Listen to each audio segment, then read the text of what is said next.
حضرت محمد صلی اللہ علیہ وآلہ وسلم کو دار فنا سے دار البقاء کی طرف رحلت فرمائے ابھی 50 برس ہی گزرے تھے کہ سن 61 ہجری میں عراقی شہر کوفہ سے کچھ فاصلے پر واقع ایک مقام جسے کربلا کے نام سے جانا جاتا ہے، یزید ابن معاویہ کے لشکر نے فرزند رسول سیدنا امام حسین رضی اللہ تعالی عنہ کو سفر کی حالت میں ان کے اہل و عیال اور رفقا سمیت شہید کر دیا۔ واقعہ کربلا وہ دلخراش واقعہ ہے کہ جب بھی اسے یاد کیا جائے تو دل خون کے آنسو ہوتا ہے اور آنکھوں کے سامنے وہ تمام تر واقعات اور مصائب گھومنے لگتے ہیں جو اہل بیت پر گزرے، لیکن اس کے باوجود انہوں نے صبر اور رضائے الہی پر عمل پیرا ہونے کی وہ مثال پیش کی جو تاریخ میں نہیں ملتی۔ ان تمام واقعات اور مصائب کو چند الفاظ میں سمیٹنا ناممکن ہے، پر اس ویڈیو میں اس واقعہ کو مختصراً سمیٹا جا رہا ہے۔ انشاءاللہ آئندہ مزید آنے والی ویڈیوز میں مزید واقعات پر روشنی ڈالی جائے گی۔ خلافت راشدہ کا 30 سالہ دور حضرت امام حسن رضی اللہ تعالی عنہ پر ختم ہو چکا تھا اور پھر بادشاہت کی ابتدا حضرت امیر معاویہ رضی اللہ تعالی عنہ کے دور حکومت سے ہوئی۔ سن 60 ہجری میں حضرت سیدنا امیر معاویہ رضی اللہ تعالی عنہ کا انتقال ہو گیا تو یزید ان کا جانشین مقرر ہوا۔ یزید کسی اچھے کردار کا مالک نہیں تھا، وہ شراب نوشی اور خلاف شرع کاموں کا دلدادہ تھا، اس لیے وہ آل رسول صلی اللہ علیہ وآلہ وسلم اور صحابہ کرام رضوان اللہ تعالی اجمعین کے نزدیک کسی صورت بھی قابل قبول نہ تھا۔ اسی لیے تخت حکومت پر بیٹھتے ہی اس کے لیے سب سے اہم مسئلہ حضرت سیدنا امام حسین رضی اللہ تعالی عنہ، حضرت سیدنا عبداللہ بن زبیر اور حضرت سیدنا عبداللہ بن عمر رضی اللہ تعالی عنہم سے بیعت لینے کا تھا، کیونکہ ان حضرات نے یزید کی بادشاہت اور اسے حضرت امیر معاویہ رضی اللہ تعالی عنہ کا ولی عہد تسلیم نہیں کیا تھا۔ اس کے علاوہ یزید اس بات سے بھی خوفزدہ تھا کہ کہیں ان حضرات میں سے کوئی خلافت کا دعویٰ نہ کر دے، اور اگر ایسا ہوا تو سارا حجاز مقدس یزید کے خلاف اٹھ کھڑا ہوگا، جبکہ حضرت امام حسین رضی اللہ تعالیٰ عنہ کے دعوی خلافت کی صورت میں اس کو کوفہ میں بھی سخت بغاوت کا سامنا کرنا پڑ سکتا تھا، جس کا اسے سخت اندیشہ تھا۔ انہی وجوہات کے پیش نظر یزید کو اپنی حکومت کی بقا اور اس کے تحفظ کا سب سے بڑا مسئلہ درپیش تھا، اور اسی لیے اس نے ان حضرات سے بیعت لینا ضروری سمجھا تاکہ وہ اپنی بادشاہت کو مضبوط کر سکے۔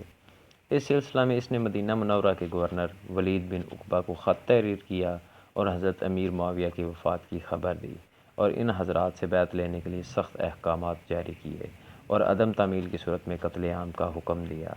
ولید نے سیدنا امام حسین رضی اللہ تعالی عنہ کو حضرت امیر معاویہ کی وفات کی خبر دی اور یزید کی بیعت کرنے کے لیے کہا۔ حضرت امام حسین رضی اللہ تعالی عنہ نے تعزیت کے بعد فرمایا کہ میرے جیسا آدمی اس طرح چھپ کر بیعت نہیں کر سکتا اور نہ ہی میرے لیے ایسا کرنا مناسب ہے۔ ہاں، اگر آپ باہر نکل کر عام لوگوں کو اور ان کے ساتھ ہمیں بھی بیعت کی دعوت دیں تو یہ بات مناسب ہوگی۔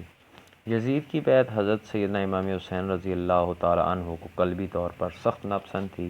کیونکہ وہ نااہل تھا اور اس کا تقرر بھی خلفائے راشدین کے اسلامی طریقہ انتخاب کے خلاف ہوا تھا، اس لیے آپ احتجاجاً اس کے خلاف تھے، اور دوسری طرف حالات اجازت نہیں دے رہے تھے کہ آپ علی الاعلان اس کے خلاف آواز بلند کریں، اور آپ اپنے نانا جان کے شہر میں قتل و غارت گری بھی نہیں چاہتے تھے، اس لیے آپ رضی اللہ تعالی عنہ نے اپنے اہل و عیال اور عزیز و اقارب کو لے کر مدینہ منورہ سے مکہ مکرمہ ہجرت فرما لی۔ آپ رضی اللہ تعالی عنہ کے مکہ پہنچنے کی خبر سن کر لوگ جوڑ در جوگ آپ کی زیارت کرنے کے لیے آپ کی خدمت میں حاضر ہونے لگے۔ جب اہل کوفہ کو حضرت امیر معاویہ رضی اللہ تعالی عنہ کے انتقال کا پتہ چلا اور سیدنا امام حسین رضی اللہ تعالی عنہ کے یزید کی بیعت نہ کرنے کا علم ہوا تو انہوں نے آپ کی خدمت میں ہزاروں کی تعداد میں خطوط لکھے کہ آپ جلد از جلد کوفہ تشریف لے آئیں، مسند خلافت آپ کے لیے خالی ہے اور ہمارے اموال اور ہماری گردنیں آپ کے لیے حاضر ہیں، سب کے سب آپ کے منتظر و مشتاق ہیں، آپ کے سوا کوئی ہمارا امام و پیشوا نہیں، آپ کی مدد کے لیے یہاں ہزاروں کا لشکر حاضر ہے۔ حضرت امام حسین رضی اللہ تعالیٰ عنہ نے جب اہل کوفہ کے خطوط میں ان کے جذبات، عقیدت و محبت، جان و مال قربان کرنے کی تمناؤں اور کوفہ آنے کی رجاؤں کو دیکھا تو فیصلہ کیا کہ پہلے حالات دیکھنے کے لیے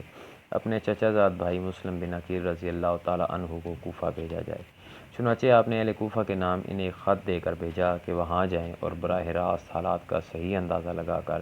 ہمیں اطلاع دیجیے۔ اگر حالات سازگار ہوں تو میں بھی آ جاؤں گا، اور اگر حالات سازگار نہ ہوئے تو آپ بھی واپس تشریف لے آئیں۔ اگرچہ امام حسین رضی اللہ تعالیٰ عنہ کی شہادت کی خبر مشہور تھی اور کوفیوں کی بے وفائی کا پہلے بھی تجربہ ہو چکا تھا، مگر جب یزید بادشاہ بن گیا تو اس کی حکومت و سلطنت دین اسلام کے لیے خطرہ بن چکی تھی، اور اسی طرح سے اس کی بیعت ناروا تھی، مگر وہ طرح طرح کی تدبیروں اور ہیلوں سے چاہتا تھا کہ لوگ اس کی بیعت کر لیں۔ ان حالات میں کوفیوں کا بپاس ملت یزید کی بیعت سے دستکشی کرنا اور حضرت امام حسین رضی اللہ تعالیٰ عنہ سے طالب بیعت ہونا امام پر لازم کرتا تھا کہ وہ ان کی درخواست قبول فرمائیں۔ جب ایک قوم ظالم اور فاسق کی بیعت پر راضی نہ ہو اور صاحب استحقاق اہل سے درخواست بیعت کرے، اس پر وہ ان کی استدعا قبول نہ کرے، تو اس کا مطلب ہوتا ہے کہ وہ اس قوم کو اس جابر کے حوالے ہی کرنا چاہتا ہے۔ امام حسین رضی اللہ تعالیٰ عنہ اگر اس وقت کوفیوں کی درخواست قبول نہ فرماتے تو برگاہ الہی میں کوفیوں کے اس مطالبہ کا امام حسین رضی اللہ تعالیٰ عنہ کے پاس کیا جواب ہوتا کہ ہم ہر چند در پہ ہوئے مگر امام حسین رضی اللہ تعالیٰ عنہ بیعت کے لیے راضی نہ ہوئے، اس لیے ہمیں یزید کے ظلم و تشدد سے مجبور ہو کر اس کی بیعت کرنا پڑی۔ اگر امام حسین رضی اللہ تعالیٰ عنہ ہاتھ بڑھاتے تو ہم ان پر جانیں فدا کرنے کے لیے حاضر تھے۔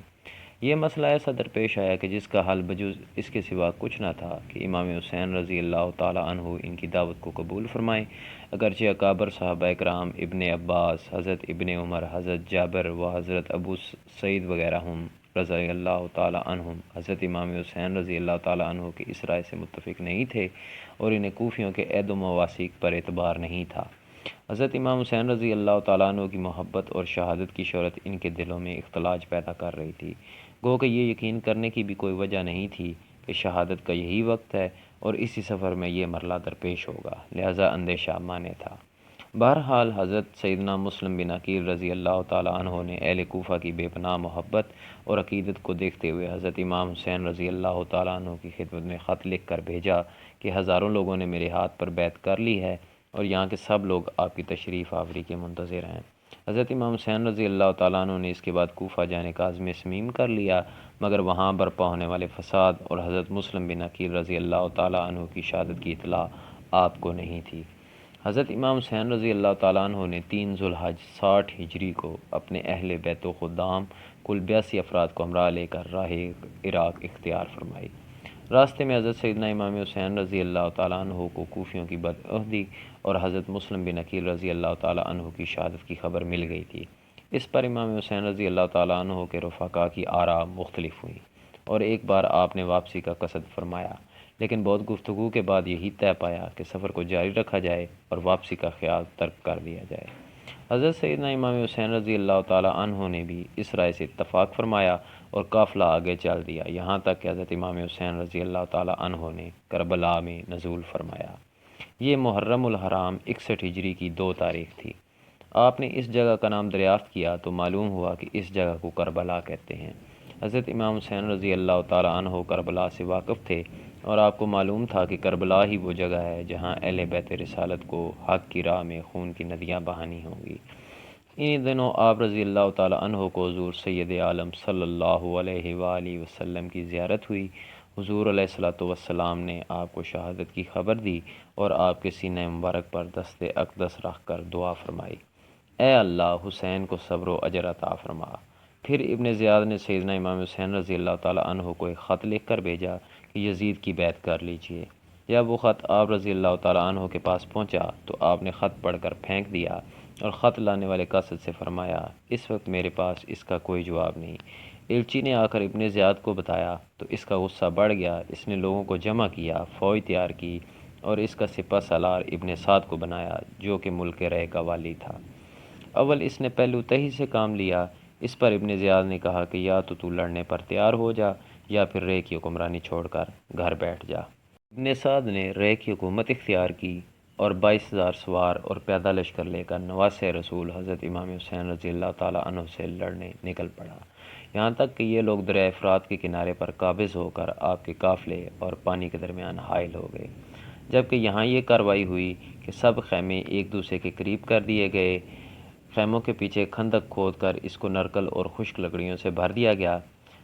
حضرت سیدنا امام حسین رضی اللہ تعالیٰ عنہ کے رفقا جب یہ سب کام مکمل کر کے حضرت امام حسین رضی اللہ تعالیٰ عنہ کی خدمت میں حاضر ہوئے ہیں اور آپ اپنے اہل و عیال اور اپنے ساتھیوں سے فرما رہے ہیں کہ صبح دشمن سے ہمارا مقابلہ ہے اور میں نے بخوشی تم سب کو اجازت دی، ابھی رات باقی ہے، جہاں جگہ پاؤ وہاں چلے جاؤ اور ایک ایک شخص میرے ایک ایک اہل بیت کو ساتھ لے جاؤ۔ اللہ عز و جل تمہیں جزائے خیر دے، دیہات و بلاد میں متفرق ہو جاؤ یہاں تک کہ اللہ تعالیٰ بلا ٹال دے۔ دشمن جب مجھے پائیں گے تو تمہارا پیچھا نہیں کریں گے۔ یہ سن کر امام علی مقام رضی اللہ تعالیٰ عنہ کے بھائیوں، بھتیجوں، صاحبزادوں اور عبداللہ بن جعفر رضی اللہ تعالیٰ عنہ کے بیٹوں نے عرض کی،